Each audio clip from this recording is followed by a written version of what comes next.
வணக்கம் நேர்களே, நான் உங்கள் ஜோதிடர் மாரிமுத்துராஜ். நேர்களே, ஒரு சுக்கிரதசை நடக்குதுப்பா, உனக்கு அப்படி வந்துருவா, மன்னாதி மன்னனா வந்துடுவேன். அறவேக்காடா ஜோதிடத்தை என்னென்னே தெரியாமல் சம்பாத்தியம் பண்ணுறதுக்கு தான் இன்றைக்கி நோட்டை தூக்கிட்டு வந்துட்டாங்க. இதில் வேற 10 இயர்ஸுக்கு ஒருக்க என்னென்னமோ மாறுதான். எப்படியா மாறும்? நீ பிறக்கும் பொழுதே உன்னுடைய ஆயில் நிர்ணயம் பண்ணி தான் எழுதியிருக்கு. ஆயிலே இந்த நேரத்தில் எப்படி இறக்கணும்னு வரைக்கும் எழுதியாச்சு. சிதையுண்டு இறக்கணுமா விபத்தில், அல்லது ஹார்ட் அட்டாக்ல போகணுமா, அல்லது மலமும் சகதியுமாக போகணுமா, இப்படி கோர நோயால் தொற்றால் போகணுமாங்கிறலாம் உன்னுடைய பிறப்பு இறப்பு கிளியர் பண்ணி தான் அனுப்புகிறான். இதை விட்டுட்டு அது ஒரு லக்கணத்தை அப்படி மாற்றி மாற்றி பார்த்தா விளங்கிடுமா? இங்கே எழுதுனா தான் ஏன் விளங்கும்? அதே மாதிரி இந்த பரிகாரம் பண்ணி இந்த கோயிலுக்கு நீங்கள் இப்படி பண்ணும் பொழுது உங்களுக்கு இப்படி பணம் மூட்டையாக வரும், பிச்சை தான் எடுக்க வைக்கும். என்ன எழுதியிருக்கோ அதை தான் ஊட்டன்மை வெளியே.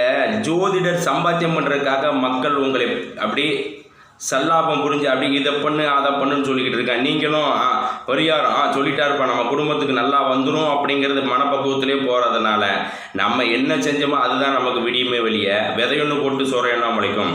அந்த மாதிரி உங்கள் பிறப்பு ஜாதகத்திலே தாரதோஷங்கிறது நிர்ணயம் பண்ணப்பட்டிருக்கு. அது 2ஆம் தாரம் தான் பிழைக்கும் அப்படின்னா 2ஆம் தாரம் தான் பிழைக்கும். அது எந்த வாழைத்தார் வெட்டினாலும் சரி, எந்த கோயிலில் உருண்டாலும் பிழைக்காது. இந்த மாதிரி இருக்கிறத தெளிவாக சாஸ்திரத்தை சொல்லக்கூடியவன் தான் ஜோதிடனே வழிய. உங்களுக்கு மேலோட்டத்தில் மேய்ஞ்சிட்டு சனி பயிற்சி குரு பயிற்சி வச்சு உருட்டிட்டு இதை பண்ணுங்க, இந்த கோயிலுக்கு போங்க, அதை பண்ண அந்த கோயிலுக்கு போங்கன்னு 5000 10,000 வாங்கி போட்டு அவன் வேணால் நம்புமே வழிய நம்ம வாழ்க்கை சுபிக்குமான்னு பார்க்கணும். ஜோதிடம் உண்மை. ஜோதிடர்கள் இன்றைக்கு பொய்யான ஜோதிடர்கள் அதிகமாக உருவாகி விட்டார்கள். எதனால்?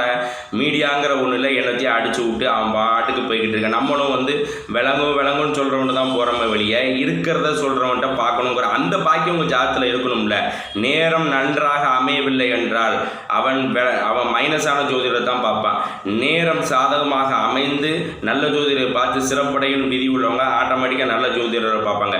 நல்ல ஜோதிடரங்க உத்திராட்ச கொட்டையும் பட்டையும் போட்டுட்டு இருக்கணும்னு விதி இல்லை, பழுத்த பழமாக இருக்கணும்னு விதி இல்லை. அதுக்குன்னு பிறந்த ஆன்மா அந்த சார பலன் ஒன்று இருக்குது.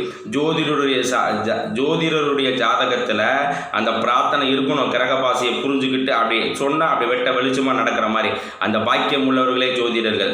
அப்பேற்பட்ட சாஸ்திரத்தை யார் கரெக்டாக சொல்கிறாங்களோ அங்கே பாருங்கள். என்னிடத்தில் மக்கள் பயன்பெறுவதற்காக இன்றைய தினம் மட்டும் 600 ரூபாய் கட்டணம் வழங்கப்படுகிறது. பார்க்க விரும்புபவர்கள் பார்த்துக்கொள்ளலாம். வாழ்த்துக்கள், பாராட்டுக்கள்.